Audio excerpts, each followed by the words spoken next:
après ce repas et sans doute une matinée aussi très intense, n'est-ce pas, où chacun et chacune de nos invités nous ont à nouveau situé la réalité de notre monde de manière aussi directe, du moins avec l'idée de repenser, de reconduire ou modifier quelque chose, de ressentir ce que nous vivons. Et nous allons reprendre cet après-midi aussi avec ce titre de retrouver, n'est-ce pas, une pensée libre. Que veut dire la liberté? Qu'est-ce que ça veut dire que retrouver une pensée, et nous avons demandé cela. Dans ce cas-ci, nous allions être 3 dans les conversations, mais malheureusement, José Luis Pérez Pont n'a pas pu nous accompagner pour des problèmes de famille et nous lui souhaitons une bonne récupération, mais nous avons sans doute néanmoins 2 femmes magnifiques, Monica Allende et Silvia Pérez Cruz, qui, provenant d'univers très différents, sont des pensées libres et des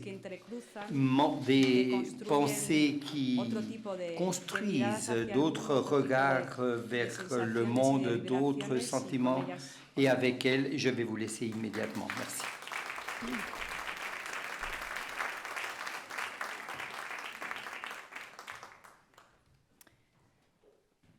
Bueno, arrancamos. Bien, nous allons alors démarrer, n'est-ce pas? Muchísimas gracias, Sandra. Bien, en premier lieu, grand merci Sandra, et c'est un privilège sans doute d'être ici. Toujours, on rentre dans ces espaces avec ce sentiment, n'est-ce pas, d'un énorme privilège, et aussi avec cette situation depuis laquelle on peut vraiment parler. Et parler avec des sujets aussi complexes dans une énorme humilité. Et je réfléchissais sur cette idée que de retrouver une pensée libre. Et j'ai beaucoup travaillé ce mot retrouver dans Google, et je me disais bon, en réalité, cette idée d'une pensée libre, c'est finalement quelque chose qu'on recherche tous les jours, chaque jour. Il me faut à nouveau miser, retrouver, chercher, faire en sorte que ma pensée ne soit pas colonisée, que d'une certaine manière, cette pensée soit libre. Mais que veut dire effectivement libre? Et pardon, nous avons un petit souci avec le micro. Une seconde. Voilà, c'est bon, vous pouvez y aller. Oui, allez-y, c'est ça. Et j'ai tellement tourné autour de cette question, n'est-ce pas?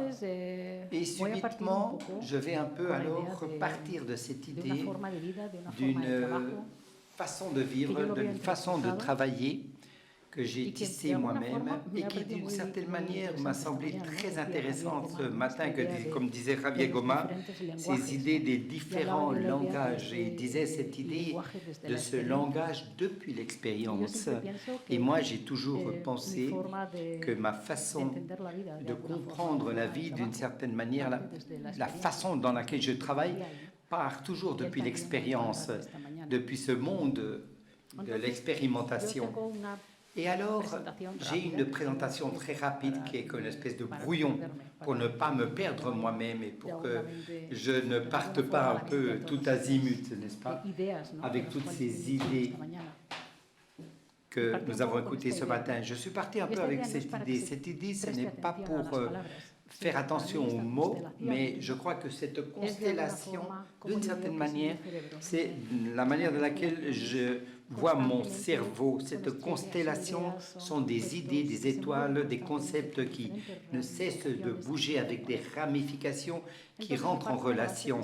Et moi, je pars de la base que voilà ma réalité, c'est-à-dire d'une base très pragmatique, de dire tout simplement, voilà, il en est ainsi, c'est ma matière première, je l'ai compris, et il n'y a pas une trajectoire linéaire, mais plutôt de cette façon de constellation. C'est ainsi que travaille mon cerveau. Et cette constellation change selon ce qui me vient à l'idée à ce moment-là, les inquiétudes, le moment actuel. Mais d'une certaine manière, je n'ai pas de hiérarchie. Cette constellation s'auto-alimente à elle-même et c'est une acceptation d'une réalité qui survient. Et de là, je passe à cette histoire, de cette compréhension de qui suis-je, comment je fonctionne, et de cette idée d'une méthode d'expérience et qui sort de l'expérience. Et pour moi, au sein de cette méthodologie et au sein de cette façon d'être, de vivre, je dirais, je sais que je suis constamment en mouvement. Un mouvement et je résous avec les pieds. Les pieds m'amènent d'un lieu à l'autre et parfois je vais parce que je cherche, des fois c'est spontané, n'est-ce pas, de flâner un peu, mais normalement je cherche un objectif. Peut-être je dois aller acheter un livre ou peut-être encore je dois monter 3 montagnes, descendre 2 villes ou te visiter et le livre est à la fin. Peut-être je pouvais demander cela à Amazon, je ne sais pas. Et de cette idée, quand je suis constamment uni et ces idées que les pieds me guident, apparaissent des concepts abstraits. Cette idée de ce concept abstrait est parfois quelque chose que je souhaite résoudre, une question, et parfois cette question devient un projet. Même très souvent cela devient un projet, mais il me faut tisser cela progressivement. Et j'ai utilisé cette image, puisque je n'ai pas de hiérarchie de projet, il semblerait qu'il y a toujours une grande approche et une grande référence à mes ancêtres. Mes ancêtres, vous avez en haut à gauche. Et cet ancêtre, c'est un Pays basque profond du terroir d'où je proviens. Et j'aime beaucoup.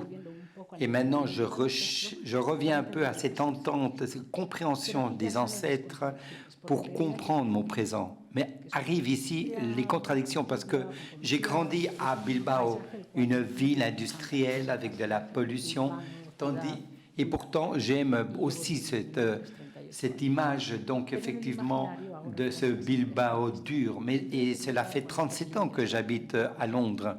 Voilà, ce sont des lignes qui ne cessent de se croiser, de même que cette idée où je suis toujours en train de monter, de descendre. J'adore cette idée dans les montagnes. La plupart des fois, je marche dans les villes. Et dans cette idée de hiérarchie et de projet, où il n'y a pas de hiérarchie, effectivement, dans les projets, c'est que je peux véritablement chercher différentes choses. Vous voyez ici des références de projets que je suis en train de faire au Mexique parce que j'aime beaucoup les relations que je peux tisser depuis le centre vers d'autres espaces. Je sors de l'idée occidentale. Quel rôle j'ai à jouer? Est-ce que j'ai un rôle? Je vais, j'écoute, mais jamais sans une finalité claire. C'est une conversation. Ou les ateliers que j'ai réalisés à d'autres endroits, ou des idées même qui arrivent, et j'ai déjà résolu cette question, comme je vous disais, tel ce groupe de femmes au bas, au centre. Au Royaume-Uni, c'était un dîner que je faisais chez moi. Il n'y avait pas assez de place pour tant de femmes, et mes propos n'étaient pas d'essayer d'identifier une marque ou de créer un network. Non, j'avais des questions.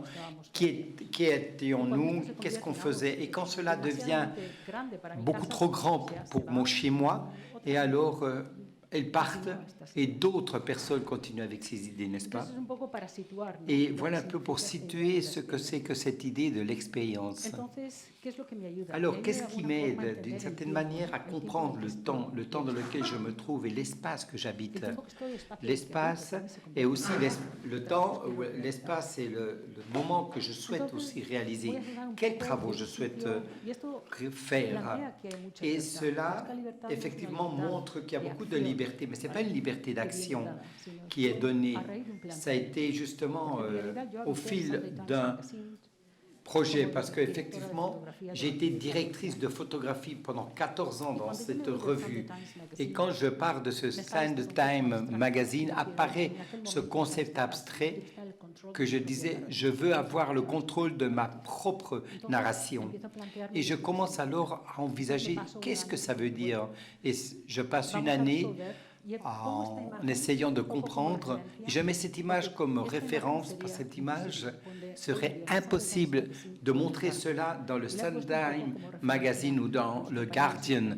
Et je viens de le montrer aux collègues qui en ont parlé ce matin, que cette possibilité de raconter des histoires dans la presse à laquelle j'ai travaillé pendant 14 ans, je me suis rendu compte qu'à un moment donné se crée justement dans le passé un espace de communication.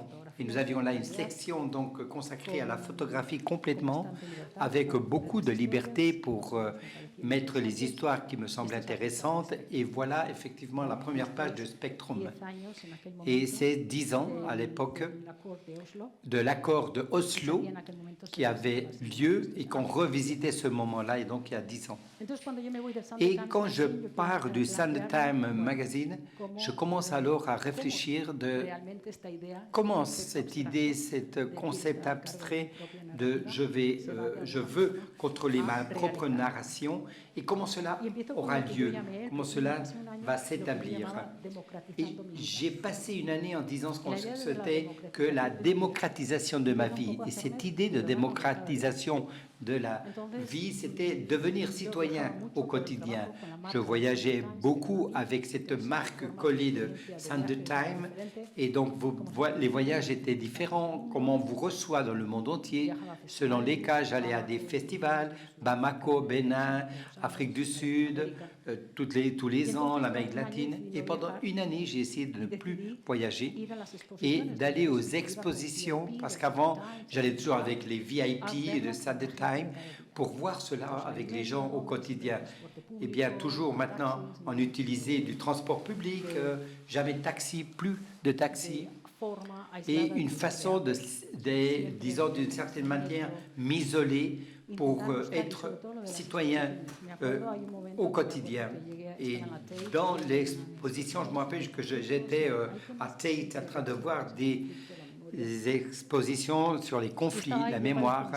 Apparaît alors le commissaire de la Tate qui faisait un peu une espèce de tour et me dit « Hey Monica, comment ça va ?» Je regarde ton exposition et il se rappelait toujours de mon poste parce que je lui téléphonais et lui m'ouvrait de manière privée le Tate.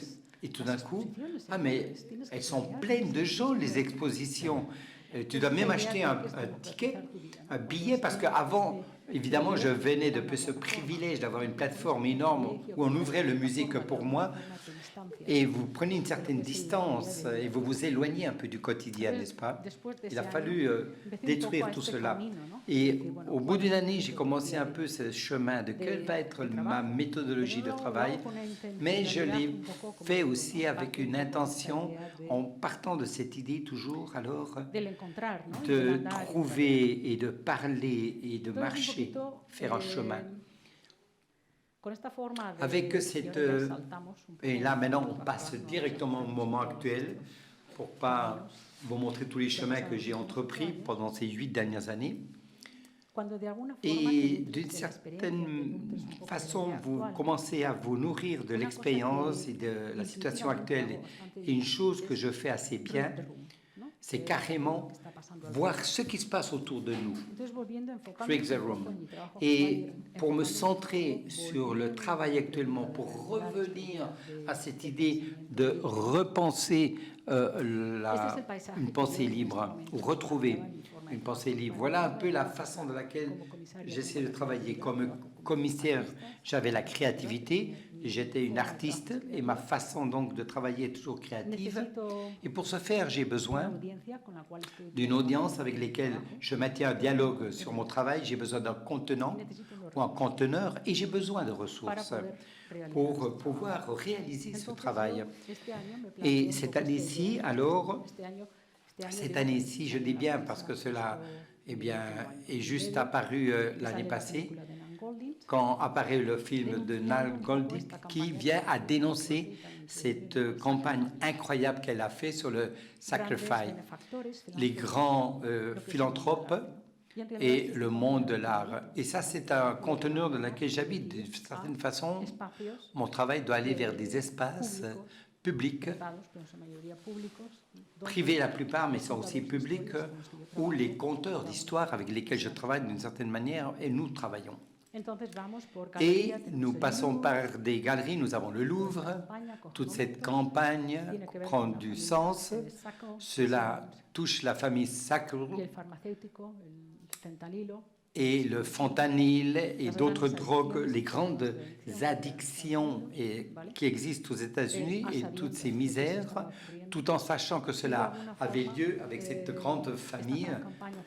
Et cette campagne de la part des artistes, je les accompagne et d'une certaine manière, Mangoli parvient à que cette campagne soit aussi puissante et qu'elle-même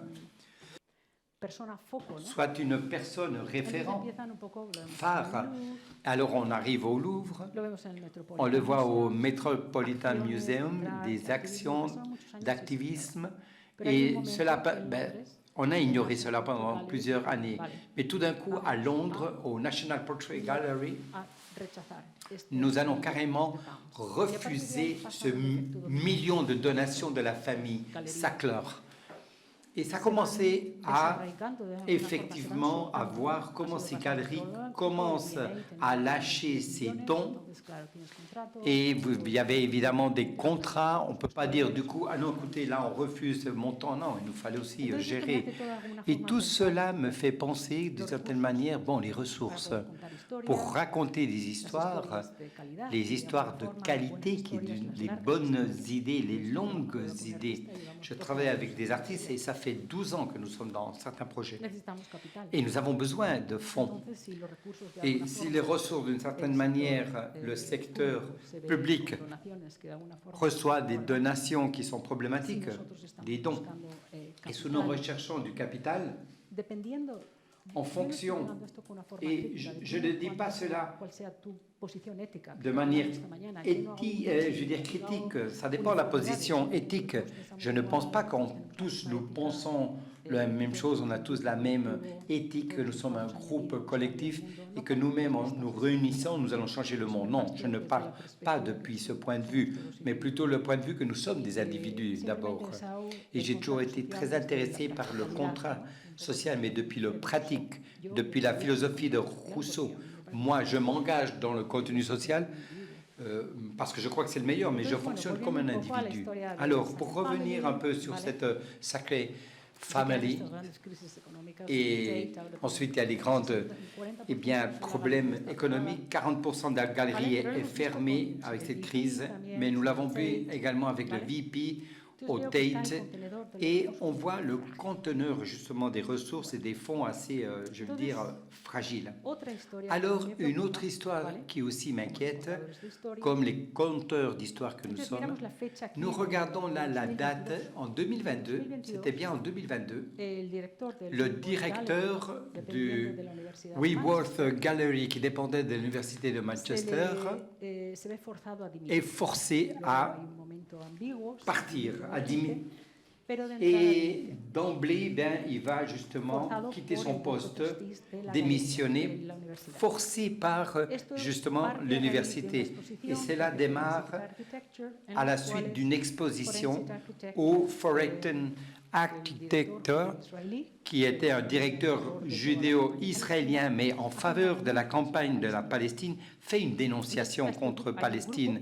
Et il y a alors un groupe très actif, UK, Yours for Israel, qui utilise les outils juridiques, ce groupe, les Lawyers for Israel. Et disons que la constellation des ressources était si fragile, et j'observe que la fragilité de pouvoir raconter des histoires, comment je veux, dans les conteneurs que je souhaite, parce que je me vois d'une certaine manière que les menaces que nous avons, et je parle de l'Europe occidentale au sein de cette démocratie que nous habitons, c'est que les outils juridiques sont en train d'être utilisés de manière très libre pour étouffer ces voix.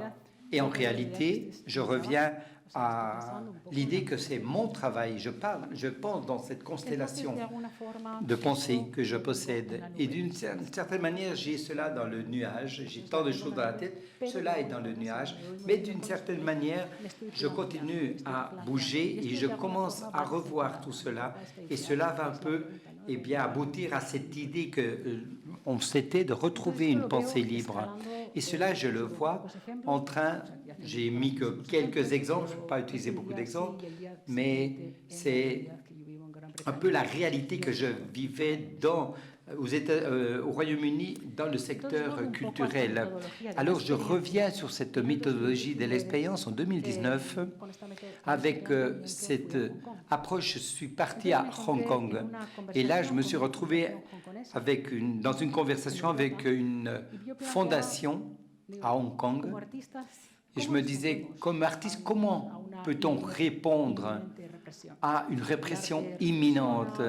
L'art réflexionne, lance, fait une réflexion, mais quand la répression est immédiate, comment on répond? Et dans cette fondation à Hong Kong, en 2019, octobre 2019, ils nous disent, on vous invite et on va te faciliter que tu puisses voir sans aucun roadmap et sans de structure.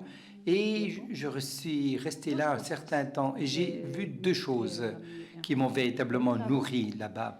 D'une part, j'ai eu accès à une façon d'organisation, de contestation que j'avais jamais vue auparavant. Ils avaient appris de 2014 du problème qui avait suivi toutes les premières contestations des parapluies. Et ils avaient créé des contestations horizontales, de manière qu'il n'y ait pas de leader. Parce qu'ils avaient appris de 2014 que le leader s'efface. Et ainsi, quand il s'efface, toute la contestation tombe.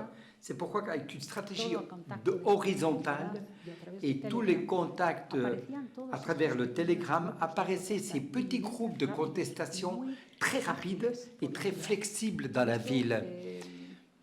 Et cela provoquait alors beaucoup de confusion et de difficultés pour la police de pouvoir les contrôler. Une autre chose qu'ils avaient compris, c'est que pas tout le monde peut faire de tout. Alors il y avait des groupes spécialisés, celui qui par exemple lançait des gaz, celui qui était le plus physique, c'était un groupe de personnes concrètes, d'autres des personnes qui immédiatement étaient préparées avec de l'eau pour vous nettoyer les yeux quand vous receviez justement effectivement ces gaz. Les first aiders étaient distribués dans la ville pour immédiatement vous aider avec des outils, c'est-à-dire je pourrais parler des heures et des heures, mais c'était incroyable comment ils s'étaient organisés. Économiquement aussi, et le grand capital avait aussi acheté des annonces dans les journaux tels que Times, des pages entières pour dénoncer et pour donner, soi-disant, une information à un grand public hors de la sphère de Hong Kong sur cette répression. Et ces fonds ne venaient pas des jeunes qui étaient dans la rue, mais plutôt des personnes plus âgées. Mais il y avait d'autres générations qui disaient, bon, je ne vais pas lutter en première ligne, je ne vais pas faire un activisme de rue, mais lorsque ceux-ci se trouvaient coincés dans différents quartiers de Hong Kong, ils appelaient au téléphone, et au téléphone, il y avait des idées qui étaient des personnes plus âgées et qui rentraient dans cette contestation et pour retirer ces personnes coincées.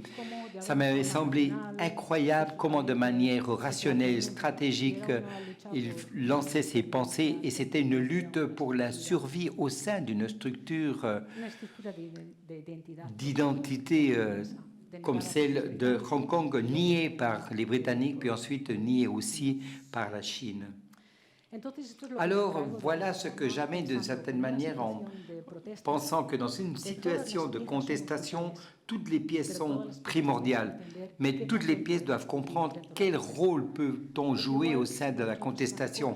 Parce que si vous n'êtes pas celui qui court le plus rapidement ou qui ne va pas aller très loin ou plus forte, vous n'allez pas devoir vous mettre en première ligne. Ou peut-être vous avez une voiture, vous avez un peu d'argent. Ils organisaient cela de cette façon, ça m'a semblé extraordinaire. Et ce que j'ai amené du point de vue professionnel, c'était non seulement de voir la structure, comment ils s'organisaient la contestation, mais en même temps, eux, ils présentaient des artistes dans les... Et moi, tous les jours, j'allais à l'université, je voyais des artistes, etc. Et moi, ce qui m'intéressait dans cette question que je leur faisais actuellement, face à une répression immédiate, qu'est-ce que vous faites? Certains artistes disaient, moi j'aime l'art utile, je suis en train de concevoir des livres de photos ou d'objets uniques et je me passe toute la nuit en train de dessiner les posters merveilleux pour carrément alors remplir effectivement les rues avec tout ça. Et le jour d'après, toutes ces rues étaient propres. Et Jabalam, c'est un artiste, par exemple, que j'aime beaucoup. Il utilise beaucoup l'atelier comme méthodologie de travail. Et alors, elle disait, comment est-ce que je peux aider? Ce que je vais faire, alors faire des ateliers pour qu'une génération plus jeune, moins préparée ou avec plus d'anxiété, nous allons faire des ateliers et nous allons imprimer les droits de l'homme avec des caractères chinois et on va imprimer toute la nuit afin que chaque personne puisse contribuer avec des outils qu'il a dans ses propres mains. Alors, à la suite de tout cela, d'une part, voilà ce qui m'alimentait et par ailleurs, maintenant, je vais aussi vous dire que nous avons demandé, j'ai travaillé avec Adam Brumber et nous avons fait un petit groupe de 3 commissaires au total et nous avons envisagé de faire une proposition et cette proposition dans laquelle nous avons fait cette recherche et nous les appelons un manuel de contestation et ce que nous essayons d'identifier des typologies qui reviennent tout au long de l'histoire. Nous voyons des barricades que on voyait à Hong Kong, mais aussi dans la Révolution française. Alors, on regardait le hacking, le corps coordonné, les barricades, le corps comme lutte, l'utilisation des médias, la grève, les icônes, la musique. On voyait, disons, nous avons identifié toute une série de typologies des contestations, des protestations. Et voilà la, disons, corrélation que nous avons réalisée. On voyait ça à Hong Kong et comme tout au long de l'histoire, nous avons identifié ces typologies de sitting, belting, etc. Et voilà ce manuel de protestation. Avec la pandémie, on ne pouvait plus faire d'exposés ou d'exposition et donc beaucoup de problèmes avec les travailleurs culturels. Mais comme nous avions rédigé ce manuel effectivement de contestation, cela a été publié au Royaume-Uni. Et maintenant, je passe un peu plus vite, excusez-moi. Et voilà un manuel de contestation de 112 pages, mais je vais vous montrer certaines des typologies. Anonymat. On regardait le travail de Hank au Royaume-Uni, il est exilé avec sa famille, il ne souhaitait pas partir de Hong Kong, mais la situation est devenue très difficile. Pas tous sont partis, Jan Lavant est resté là, mais lui, il a dû partir au Royaume-Uni. Et c'est un travail qu'il avait réalisé. Et après, vous pouvez le voir avec plus de facilité. Et il réalise, là, c'est Molly, aussi depuis l'anonymat, c'est un projet qu'il réalise pendant ce moment de répression aussi puissant. Et là, nous sortons un peu de Hong Kong, on élargit alors le projet, utiliser le corps comme contestation, la contestation depuis l'intérieur et Luc de Hong Kong, l'utilisation des moyens non traditionnels. Le hacking, ça c'est un projet très intéressant de groupes d'artistes arabes en Allemagne et vous voyez ici comment on est en train de filmer Homeland. Précisément dans ce contexte, celui-ci il est vraiment drôle parce qu'il demande à un groupe d'artistes de faire ce graffiti tel quel pendant qu'on est en train de tourner Homeland. Et les artistes ont écrit ce que bon leur semble, parce que finalement, personne n'a contrôlé cela. Et ils disent Homeland est un melon. Et ils font un hacking. Et il y a une période, il y a un épisode Homeland où ils sortent justement cette image sans avoir filtré. C'est un jeu amusant de la part des acteurs qui parlent justement de toute la culture musulmane, le Moyen-Orient, etc. Et c'est une espèce de hacking. Là, c'est un travail génial aussi. Suiphone à Hong Kong, en utilisant un peu ce que c'est le hacking et puis le gate technology, où vous ne devez pas seulement être reconnu par le visage, mais également la façon de marcher. On vous oblige à marcher d'une certaine manière et il crée un peu ces espèces de ces performances, n'est-ce pas, où ce qu'ils essayent, eh bien, allez, je vais mal marcher pour qu'on puisse me reconnaître autrement. La musique, l'utilisation des médias traditionnels depuis un point de vue artistique, cela, c'est des coupes dans les quotidiens où la symbologie de l'image est soulignée quand on note les textes. On le voit ici plus clairement, n'est-ce pas? Et voilà ces moments-là de Jamalan, comme je vous disais, avec les ateliers qui avaient été créés pendant ces périodes de contestation et où il y a toujours des artistes qui utilisent l'atelier comme langage. Et ça fait des décennies qu'ils travaillent avec ces ateliers et en produisant justement des habits. Et ils collaborent toujours avec eux. Et elle collabore toujours avec le même groupe depuis 10 ans. C'est une autre façon aussi de dénoncer les choses. Finalement, cette exposition n'a pas pu être réalisée en raison de la pandémie. J'avais fait ici une petite exposition à Londres pour simplement voir des travaux qui ne pouvaient plus être montrés à Hong Kong. Et on voit ici le travail de Molly, qui sont des pseudonymes. Voilà un peu l'idée. Enfin, je ne fais pas de conclusion parce que je crois que vous avez vu que mon travail, je travaille des choses avec lesquelles j'arrive à résoudre, d'autres je les laisse dans les nuages, ça me prend 3-4 ans. Mais ici, j'envisageais donc un peu à présent cette idée, comme je vous disais, de contrôler le récit de manière très agressive et d'une certaine manière, je dois réfléchir un peu de la manière dans laquelle je travaille. Je suis actuellement, je ne sais pas, où intérieurement j'étais en train d'essayer de revenir à une philosophie du chez-moi, n'est-ce pas, bien fait.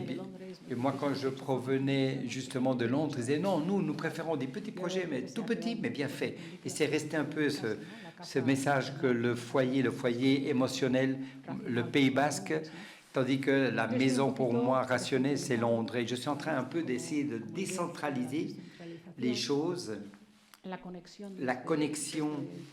Donc, j'aime pas parler des marges, mais plutôt de ce qui est petit. Je suis en train de réfléchir beaucoup les cercles de vérité, mais aussi celui de confiance. J'ai besoin de rechercher cette intensité. J'ai besoin de commencer à détruire justement ce langage pervers. Facebook, il est arrivé. Moi, mes amis étaient effectivement sacrés. Maintenant, il est rempli de plein de monde. Et je suis en train de faire un investissement. Il faut aussi voir avec qui je peux investir et comment et pourquoi. Pourquoi? Parce que vous cherchez de l'authenticité. C'est ce qui me bouge. Et aussi, j'envisage toujours que le plus grand privilège qu'on peut avoir, c'est celui-là, celui de pouvoir choisir. Alors, pour pouvoir choisir, je dois mettre sur l'équation sur la table et de me dire, bon, ça vaut pas, c'est pas important, mais le fait de pouvoir choisir, c'est un énorme privilège. Je suis né avec des privilèges, je le sais, parce que j'ai eu un capital humain donné que pas tout le monde a la possibilité de cela. Et le privilège aussi, géographiquement, j'habite à un endroit privilégié, je le sais. et depuis toujours, ce n'est pas quelque chose que j'ai dû apprendre, mais actuellement, je suis en train de lutter pour pouvoir choisir. Et quand je lutte pour choisir, il m'importe d'analyser les structures avec lesquelles je m'associe. Quelles sont ces structures? Des structures de pouvoir, de travail, n'est-ce pas? Avec cette idée de pouvoir, moi, d'une certaine manière, naviguer. Je ne souhaite pas penser que je veux m'exclure. Par exemple, quand je pense petite chose est bien fait et la philosophie du chez moi, j'essaye de ne pas faire des silos, m'écarter.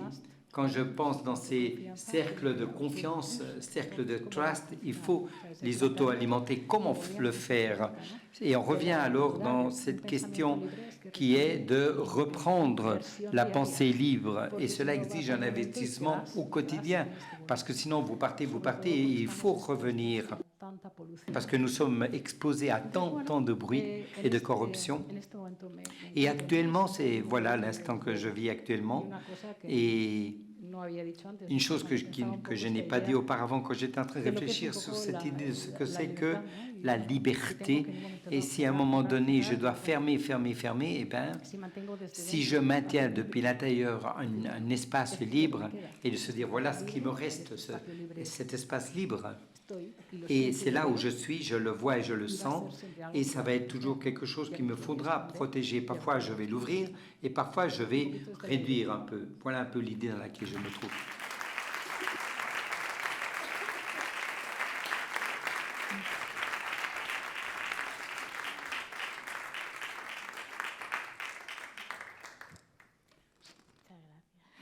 Merci. Bon, c'est mon tour, je crois. Je suis ravie d'être là, d'avoir été invitée. Je n'ai pas pu écouter les 3 interventions. J'aurais bien voulu participer au premier dialogue, mais je n'ai pas pu. Mais en t'écoutant, je suis arrivée à la conclusion qu'il est magnifique que l'on puisse mélanger l'art, que l'on puisse... Cette recherche partagée me donne énormément d'espoir. On se rencontrait ici, et je crois qu'on était au repas, et en fait, on se demandait si on allait se présenter ou si on allait continuer à improviser. Et je crois que, je ne sais pas combien de temps est-ce que nous avons, mais je me demandais qu'est-ce que je pouvais apporter à ce dialogue. Toi, à un moment donné, tu as parlé d'équipe et ce que l'équipe apporte. Et je crois que une des choses que je peux apporter est à partir de la musique, à partir de ma voix. Et je vais vous parler de la recherche de liberté à partir de ce métier, de cette passion en tant que musicienne. Et d'ailleurs, dans la vie réelle, dans la vie de tous les jours, je cherche des références car je crois que c'est à ce moment-là que je suis plus lucide et que je me rends compte jusqu'à quel moment cette pollution disparaît et comment est-ce que je peux revenir aux valeurs de ma vie. Alors Sylvia, je suis Sylvia, je viens de Palafrugell, j'ai grandi avec le ciel, la promenade, et il y a 20 et quelques années que je vis à Barcelone, en ville. J'aime beaucoup le paradoxe entre le fait d'avoir grandi dans un espace où tout avait un nom, un prénom, et arriver à une ville où les choses sont plus anonymes. J'aime bien ce mélange. J'ai aussi cherché à les définitions, de reprendre une pensée libre. Et j'ai bien aimé le fait de revenir, car en fait, renouveler, c'est continuer. Et j'ai toujours dit que j'ai toujours pensé qu'il fallait être très courageux pour savoir quand est-ce qu'il fallait changer et savoir choisir. Alors, choisir et vient d'élégant. D'un point de vue étymologique. Donc après, je cherchais Camus. Je ne sais même pas si je sais prononcer le nom de cet écrivain. Je me demandais comment est-ce qu'il voyait la chose. On dirait que la liberté dans l'art, on dirait qu'il l'a retrouvée étant en communauté. Et là, je me rapprochais de ce que tu disais. Et je suis revenue à ma vie. Et je me suis rendu compte que tout dépendait de l'étape de ma vie dans laquelle je me trouvais. Javier, lors de ce printemps qui se répète, et nous, en tant qu'interprètes, on change en fonction de nombreux paramètres, notamment l'âge. Alors, je vais organiser mon récit en essayant de découvrir ce qui m'a servi dans cette recherche, dans cette quête constante de liberté. Alors, j'ai eu la chance. Ma mère était assez coupable de ma manière de comprendre le monde et de comprendre la beauté et de comprendre l'horreur. Ma mère était historienne de l'art. Elle a commencé à donner des cours à des jeunes de 18 ans. Donc, il leur demandait « Qu'est-ce que tu sens face à cette œuvre ?» Et elle voyait que les gens ne savaient pas manifester, qu'ils n'avaient pas été éduqués pour ressentir. Alors, ils ne faisaient que répéter ce qu'ils avaient appris. Donc, il a commencé à visiter les écoles. Et il allait avec des enfants, il visitait des enfants entre 3 et 5 ans. Et elle leur apprenait à peindre, mais en jouant de la guitare. Donc, elle mélangeait la peinture et la musique. Donc, elle a développé, elle a mené sa petite révolution poétique. Elle a créé une école qui portait comme nom à l'artiste espace de création entre 2 et 99 ans, Gloria, ma mère. Alors, qu'est-ce que c'était? C'était un espace où l'on donnait des ressources, de la place, où l'on donnait de la confiance, et où l'on donnait de la liberté. Alors, je me sentais bien. C'était un moment où je me sentais heureuse. Donc, j'ai commencé avec les enfants de 2 ans. En fait, elle voulait aller au-delà de ce que l'on apprend à l'école. Tu ne peux pas aller là, tu ne peux pas faire ceci, tu ne peux pas faire cela. Donc, elle leur donnait un peu tout. Et en fait, ils couvraient le sol. Alors, et donc, ils faisaient des tableaux, mais vraiment spectaculaires jusqu'à l'âge de 7 ans où on commence à copier. Et on faisait des expositions et les gens de Barcelone venaient en demandaient « Mais qui a fait ce tableau ?» Mais un enfant de 2 ans. Oui, je l'avais senti. Non, tu t'es pas rendu compte. Alors, elle a commencé, elle a développé ce monde, ce petit monde de liberté. Et il faisait de la céramique, des séminaires, et j'étais heureuse. Elle m'a appris à voir la beauté sous toutes ses formes. Et tout se mélangeait dans ma tête, tout était liquide. L'expression artistique n'avait plus de frontières, un tableau, une chanson, un paysage. Alors je voyais exactement les mêmes éléments indépendamment du support. Alors, pour moi, ça a été une chance, cette confiance, cet espace que l'on me donne de ressources. J'ai des enfants et je voudrais bien que dans l'éducation, il y ait l'art pour ceux qui le font bien. C'est-à-dire, cet enfant, il peint bien. Non. L'art doit être présent dans la vie de tout le monde, non seulement pour ceux qui le font bien. Il y a tellement de choses... Il y a tellement de choses horribles que l'on a des outils pour transformer. J'écris, indépendamment de ce que j'ai écrit, soit beau ou soit moche. Non, je sors ça de moi et je crée un espace. Alors, pour moi, la musique, il y a 3 moments. Pour moi, la musique est synonyme de communication. Dans ma famille, on disait que la meilleure manière de communiquer était par le biais de la musique. Ensuite, étudier, parce que depuis mes 3 ans, j'ai pu participer à des chœurs, j'ai appris la musique, donc j'ai des influences artistiques. La danse, je faisais tous les ateliers de ma mère. Et ensuite, il y a le moment de la vocation.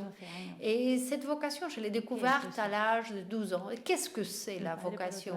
Alors, mon père, de son côté, travaillait dans une usine, mais il adorait la musique. Donc, il cherchait des chansons anonymes et il faisait des arrangements, il se mettait à chanter. Ils allaient dans le bar, ce monde, pour s'isoler et ils chantaient, ils riaient, ils boivaient. Alors, moi, je chantais avec mon père. C'était la manière que j'avais de communiquer avec mon père. Je n'avais pas d'autre relation avec lui. Mais je me rappelle qu'à l'âge de 12 ans, j'ai chanté et rentré dans un état différent. Faire un saut. Et me dire d'ailleurs qu'est-ce qui est en train de se passer. Il y a des choses qui prennent corps. Et même je sentais que l'on communiquait ou que je communiquais. J'avais pensé faire des études de psychologie, d'anthropologie. J'adorais la personne. Et mais je me suis bien sentie dans la chanson. Il y a des choses qui bougent en moi quand je chante. Et je continue quelque part à chercher donc cette intimité que je retrouve dans les bars, que je retrouve dans les petites salles et dans les regards, dans le regard des gens que j'ai en face de moi.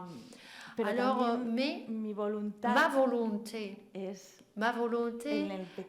se retrouve dans ce petit rituel du concert et faire en sorte que les gens se sentent en vie, vivants, au plus profond d'eux-mêmes, car pour qu'ils puissent bien aimer, bien voter, comment relancer les personnes, et en sachant que les gens donc votent différemment dans des pays différents, mais quelque part me rendre compte que les gens sont émus par les mêmes choses. Donc pendant l'heure de mon concert, je sens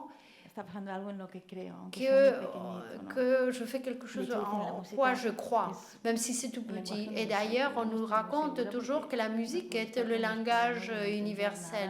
Mais je ne suis pas tout à fait d'accord. J'ai rencontré avec des Coréens et on n'avait rien, mais être à Tokyo, être en Amérique latine et chanter une chanson qu'on ne comprenait pas, mais que tout le monde applaudisse.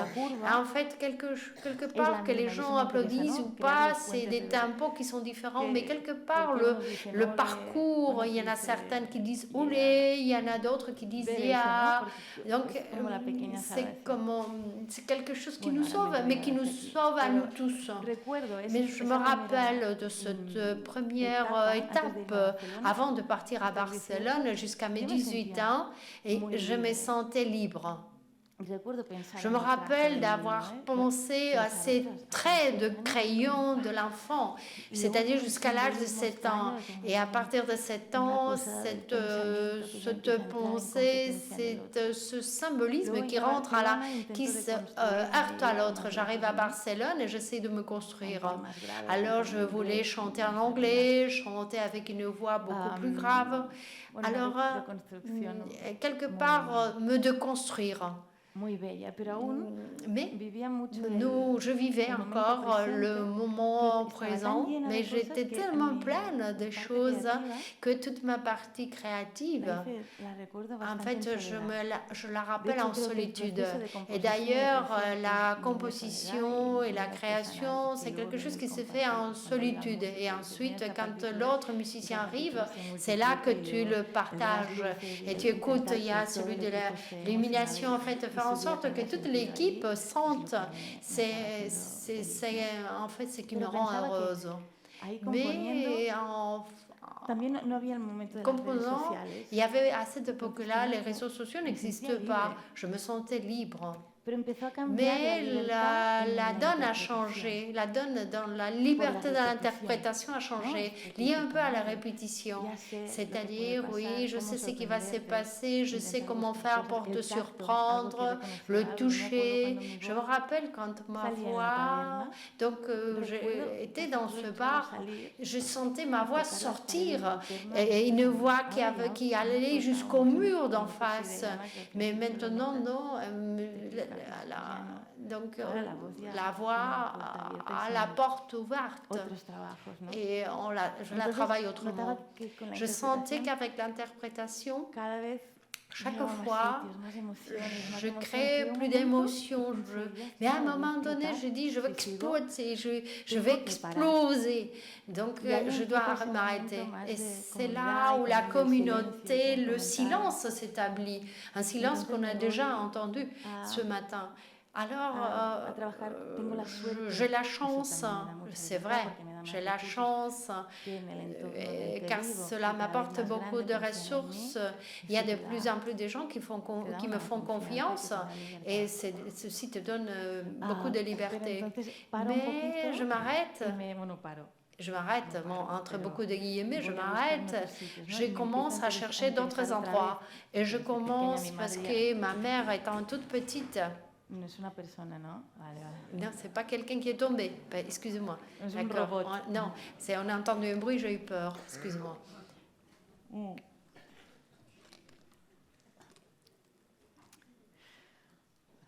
Pues me empieza a Alors ma mère,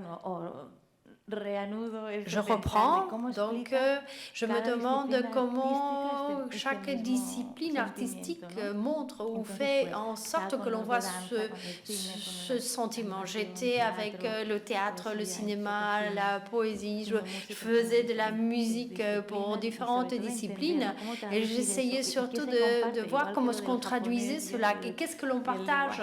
Tout à l'heure, je vous ai parlé du japonais et où est le rythme, où est l'écoute, où il y a le silence. Je suis arrivée à un espace qui est très important pour moi et qui m'a apporté énormément de liberté. C'est un peu ce que je vous ai raconté autour de mes 12 ans. C'est qu'au moment où je me mettais à chanter, le temps s'arrêtait. Il n'y avait plus d'espace, il n'y avait plus de corps. J'étais au présent. Et qui est le moment, un moment heureux, un moment où j'étais présente.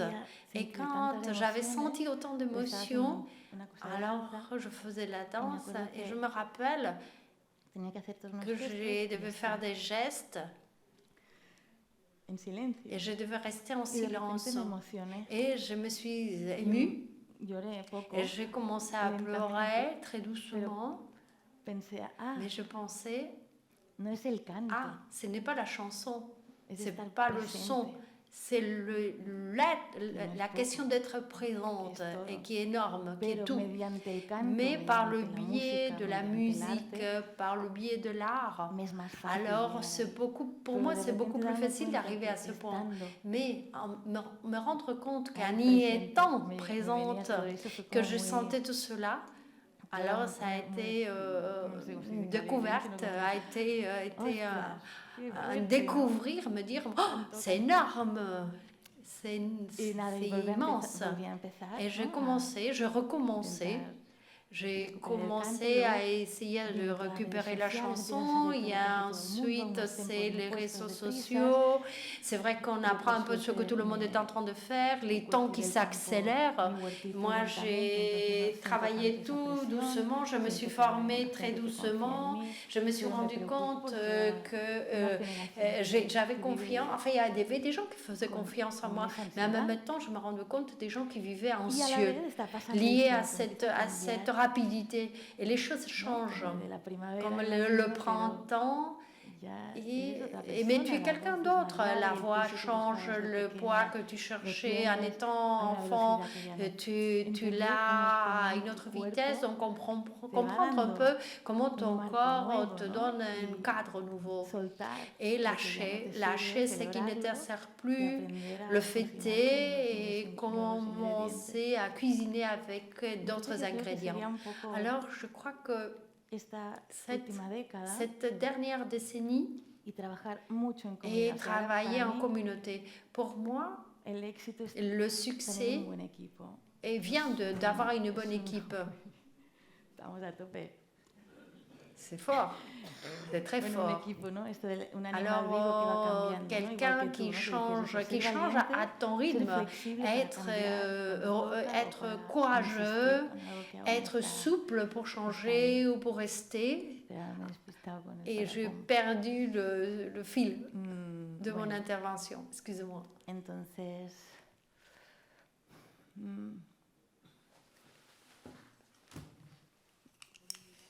Eso, sí. Oui. Que me da mucho gusto eso. Me encanta entender. Je veux comprendre, parce que je veux comprendre de l'importance de celui qui n'est pas d'accord avec toi, comprendre le silence de celui qui t'apporte des ressources, et comment est-ce que la beauté se multiplie quand on est en communauté. Et la solitude est bonne comme étant un premier pas. Moi, j'écris d'une manière automatique. Alors, d'un point de vue musical, la première cellule, c'est comme on me l'a dit, elle m'est soufflée. Et cette réalité, je la vis maintenant avec les paroles. Je pense à quelque chose et j'ai les paroles. Et pour conclure, parce que je ne sais même pas si j'ai du temps ou pas, le moment actuel, toutes les disciplines artistiques m'ont toujours intéressée. Alors la musique continue à me surprendre. C'est une invention magnifique. J'ai vécu des choses magnifiques, c'est-à-dire chanter dans des hôpitaux, voir que quelqu'un est en paix, que quelqu'un ne sent plus la douleur, la paix. Je me rappelle une fois, j'étais sur une unité de soins intensifs. Je peux te chanter parce qu'en fait, on m'a demandé de venir, je ne sais pas. Oui, chante-moi. Alors je finis, et alors, ça a servi à quelque chose. Et il m'a dit, ton chant me donne beaucoup de paix. Donc j'ai arrêté de penser si en sortant de là, je vais pouvoir marcher ou pas. Ou être dans un hôpital psychiatrique et que quelqu'un vienne me dire, aujourd'hui, tu as fait quelque chose de très important, et que quelqu'un te dise par la suite, ça fait 3 mois que cette personne ne parle pas. Ou voir dans un EHPAD, comme est-ce que les gens se disent au revoir, ou la liberté dans une prison, à partir de ton chant, ou quand on cherche la justice, une formule immortelle où personne ne peut contester, tu racontes, tu résumes, tu donnes l'essentiel, et quelque part tu donnes acte de quelque chose qui est important. Et mon dernier disque, qui s'intitule toute la vie un jour, c'est que je fêtais mes 40 ans, et actuellement je revendique la beauté à tout âge. Je crois que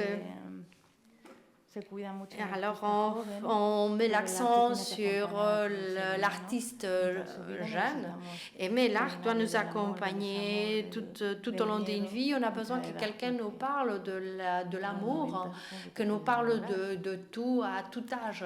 Je pense que tu peux tomber amoureux à 90 ans. Il y a un poème qui m'a beaucoup aidé. Alfredo, tout à l'heure, a cité un poème qui disait cette nuit, je ne sais pas si la poésie sera suffisante. Je me disais toujours, ne me dis pas cela, car je crois que c'est la seule protection réelle. Il y a alors qu'il nous parle de la peur, on cherche donc un espace familier où se protéger. Et ils ont peur de l'immensité mais si je fais chanson à chanson, si j'avance petit à petit, je comprends qu'au son de l'horreur, que cette nuit, la poésie va nous sauver. Et si ce n'est pas cette nuit, j'espère que cette poésie y reviendra demain.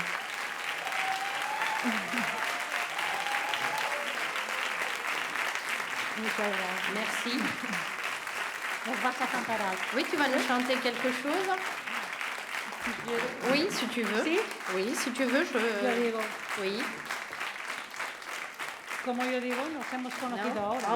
vient de se rencontrer et je lui dis tu vas nous chanter quelque chose et alors qu'on vient de se connaître. Alors qu'est-ce que je pourrais vous chanter?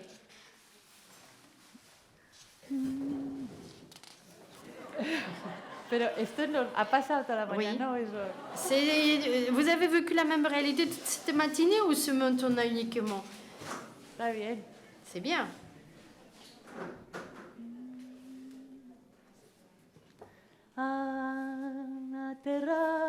Aterrados buscan una flor, familias donde guarecerse y les asusta.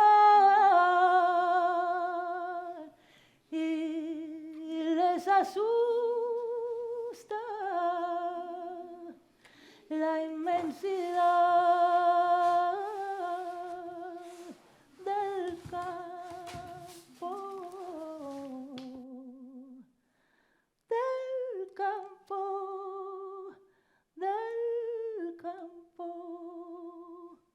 del campo.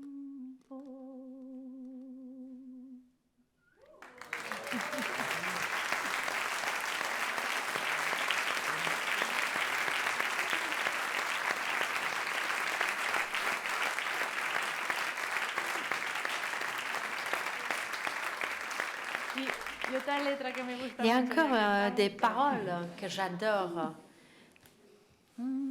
Quiero salir distinto, quiero salir distinto, que yo prefiero el desastre y escucharte sin prejuicio, que yo prefiero el desastre y escucharte sin prejuicio, con sombrero y sin cigarro, con sombrero y sin cigarro, con paciencia y manos recias, estamos vivos de milagro, con paciencia y manos recias, que estamos vivos de milagro.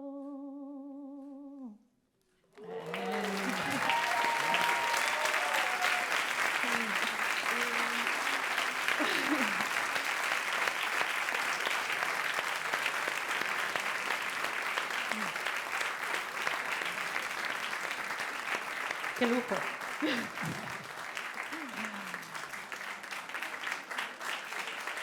Genial. Muy bien, ¿eh? Qué placer. Igualmente.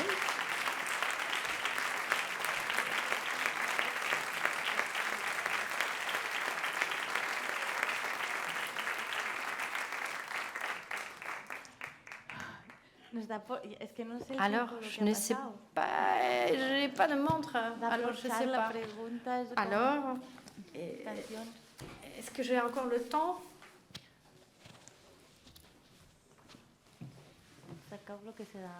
Ah, ça y est, c'est fini? Je n'ai plus de temps.